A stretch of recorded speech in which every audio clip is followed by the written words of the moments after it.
Class 6 social science. प्यारे बच्चों, शुभ प्रभात। मैं Sonu Kumari, TGT arts, GSS Kataudkhurd, district Una, Himachal Pradesh से। प्यारे बच्चों, आज हम पृथ्वी हमारा आवास भूगोल की पाठ्य पुस्तक का अध्याय 8 करने जा रहे हैं, जिसका शीर्षक है भारत, जलवायु, वनस्पति तथा वन्य प्राणी। हम यह अध्याय 3 छोटे छोटे भागों में करेंगे। आज का हमारा उपविषय है मौसम तथा ऋतुएं, जिसमें हम मौसम तथा ऋतु चक्र के बारे में जानेंगे। चलो बच्चों, शुरुआत करते हैं हमारे पहले उपविषय मौसम से। अच्छा बच्चों, बताओ कि आपके विचार में मौसम क्या होता है? बहुत से बच्चों का जवाब होगा सर्दी, गर्मी, वर्षा, ये सब मौसम होते हैं। यही होगा ना जवाब? तो आप बिल्कुल सही हैं। मौसम वायुमंडल में दिन प्रतिदिन होने वाले परिवर्तन को कहते हैं। इसमें तापमान, वर्षा तथा सूर्य का विकिरण इत्यादि शामिल हैं। उदाहरण के लिए मौसम कभी गर्म तो कभी ठंडा होता है। कभी कभी अचानक बादल छा जाते हैं और वर्षा हो जाती है। सर्दी, गर्मी व बरसात मौसम के कुछ उदाहरण हैं। गर्मी के मौसम में हम सूती, सफ़ेद व हल्के रंग के वस्त्रों का प्रयोग करते हैं। जैसे बच्चों, आपने भी देखा होगा कि गर्मी के सीज़न में या गर्मी के मौसम में हम लोग क्या करते हैं, अधिकतर सफ़ेद सूती वस्त्रों का या हल्के रंग के वस्त्रों का प्रयोग करते हैं तथा ठंडे पेय पदार्थों का सेवन करते हैं, जैसे शिकंजवी, छाछ, नींबू पानी आदि का इस्तेमाल करते हैं तथा गर्मी को दूर करने के लिए पंखे, कूलर व एसी का प्रयोग करते हैं। आपके घर में भी लगे होंगे पंखे, कूलर और एसी, है ना? तो इनका प्रयोग किसके लिए किया जाता है? गर्मी को दूर करने के लिए किया जाता है। इसके विपरीत सर्दी के मौसम में गर्म ऊनी कपड़े पहनते हैं, जैसे शॉल, कोटियाँ, स्वेटर, जैकेट्स, इनर आदि, जिससे हमारा शरीर जो है वो गर्म रह सके। तथा शरीर को गर्म करने के लिए अंगीठी, हीटर व आग का प्रयोग करते हैं। आपके घरों में भी अंगीठियाँ जलाते होंगे ना? चूल्हे में आग जलाते हैं, अंगीठी जलाते हैं, फिर उसके साथ सेकते हैं ताकि हमारा शरीर जो है वो ठंड से बच सके। और इसके साथ ही हम क्या करते हैं, गर्म चीज़ें खाना पसंद करते हैं सर्दियों में, जैसे हलवा, पकोड़े आदि। खाते हो ना आप सब भी हलवा और पकोड़े? और ड्राई फ्रूट्स भी खाते हैं सर्दियों में अधिकतर, ताकि हमें क्या हो, गर्मी मिल सके और हमारा शरीर जो है वो सर्दी के प्रभाव से बच सके। अब हम अपना दूसरा उपविषय ऋतु चक्र या ऋतुओं के प्रकार के बारे में पढ़ेंगे। प्यारे बच्चों, हमने पिछले उपविषय में पढ़ा कि मौसम किसे कहते हैं।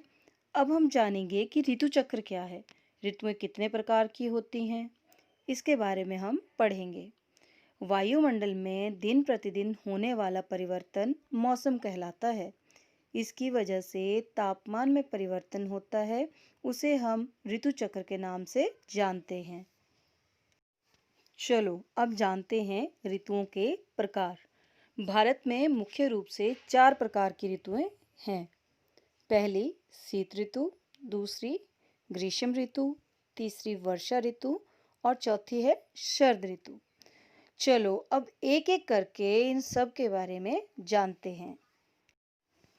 पहली ऋतु है शीत ऋतु। ठंडे मौसम में सूर्य की किरणें सीधी नहीं पड़ती हैं, जिसके परिणाम स्वरूप उत्तर भारत का तापमान कम हो जाता है और यहाँ बहुत अधिक कड़ाके की ठंड पड़ती है। यह समय दिसंबर से फरवरी तक रहता है। इस ऋतु में पहाड़ी क्षेत्रों में बर्फ भी पड़ती है तथा मैदानी इलाकों में बहुत अधिक धुंध पड़ती है, जिसकी वजह से यहाँ का स्थानीय जनजीवन जो है वो काफ़ी अधिक प्रभावित होता है तथा लोगों को ठंड का बहुत अधिक सामना करना पड़ता है। बच्चों, दूसरी ऋतु है ग्रीष्म ऋतु।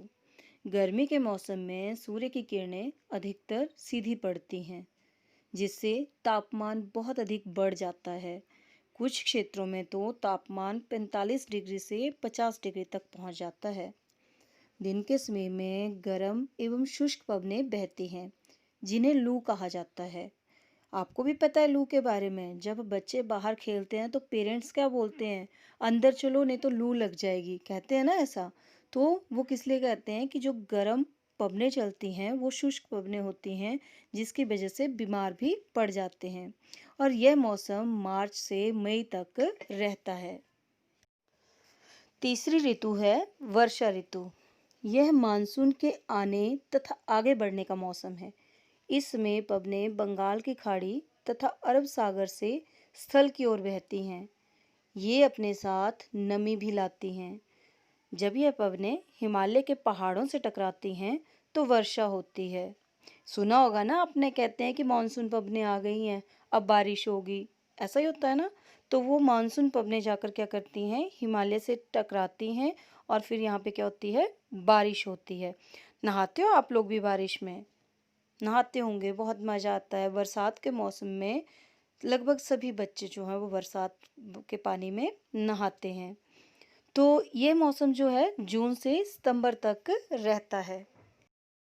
चौथी ऋतु है शरद ऋतु। इसमें पवनें स्थल भागों से लौटकर बंगाल की खाड़ी की ओर बहती हैं। यह मानसून के लौटने का समय होता है।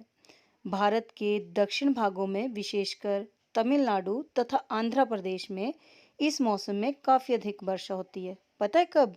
जब मानसून पवनें वापस लौट कर जाती हैं तो तमिलनाडु और आंध्र प्रदेश, इन दोनों जगहों पे बहुत अधिक बारिश होती है। यह ऋतु अक्टूबर और नवंबर तक रहती है। इस मौसम में रबी की फसल की बिजाई भी की जाती है, जैसे गेहूँ, जौ, चना, अलसी, मटर, राजमा आदि की बिजाई इसी मौसम में की जाती है। जलवायु किसी स्थान पर अनेक वर्षों में मापी गई मौसम की औसत दशा को जलवायु कहते हैं। भारत की जलवायु को मोटे तौर पर मानसूनी जलवायु कहा जाता है। मानसून शब्द अरबी भाषा के शब्द मौसम से लिया गया है, जिसका अर्थ है मौसम। भारत की स्थिति उष्णकटिबंधीय होने के कारण अधिकतर वर्षा मानसूनी पवनों से होती है। भारत में लोगों का मुख्य व्यवसाय कृषि है तथा भारत में कृषि अधिकतर वर्षा पर ही निर्भर है। मतलब यहाँ पे जो ज़्यादातर लोग हैं वो खेती बाड़ी के ऊपर, कृषि के ऊपर ही निर्भर हैं।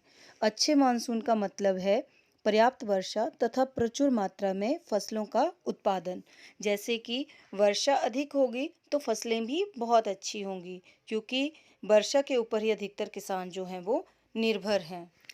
किसी स्थान की जलवायु उसकी स्थिति, ऊंचाई, समुद्र से दूरी तथा उच्चावचन पर निर्भर करती है। इसीलिए हमें भारत की जलवायु में क्षेत्रीय विविधता का अनुभव होता है। मतलब यहाँ अलग अलग स्थान पर अलग अलग जलवायु पाई जाती है। जैसे राजस्थान के मरुस्थल में स्थित जैसलमेर तथा बीकानेर बहुत गर्म स्थान है। वहीं जम्मू और कश्मीर के द्रास एवं कारगिल में बर्फीली पहाड़ियाँ जो हैं वो हमेशा बर्फ से ढकी रहती हैं। तटीय क्षेत्र जैसे मुंबई तथा कोलकाता की जलवायु मध्यम है। वे ना ही अधिक गर्म हैं और ना ही अधिक ठंडे हैं। समुद्र तट पर होने के कारण ये स्थान बहुत अधिक आर्द्र हैं। विश्व में सबसे अधिक वर्षा मेघालय में स्थित मौसिन राम में होती है, जबकि किसी किसी वर्ष राजस्थान के जैसलमेर में वर्षा होती ही नहीं है। चलो बच्चों, अब हम एक एक्टिविटी करते हैं। यह एक्टिविटी आपकी पाठ्य पुस्तक के पेज नंबर 59 पर है। इस एक्टिविटी में बताया गया है कि अलग अलग स्थानों पर गर्मी के मौसम में कौन कौन से पेय पदार्थों का प्रयोग किया जाता है। आपके एरिया में कौन से पेय पदार्थों का प्रयोग किया जाता है, इसकी एक लिस्ट बनाएं। दूसरा है कि बारिश को आपकी लोकल लैंग्वेज में यानी स्थानीय भाषा में क्या कहते हैं और अलग अलग भाषाओं में बारिश को क्या कहते हैं, उसकी एक लिस्ट बनाएं।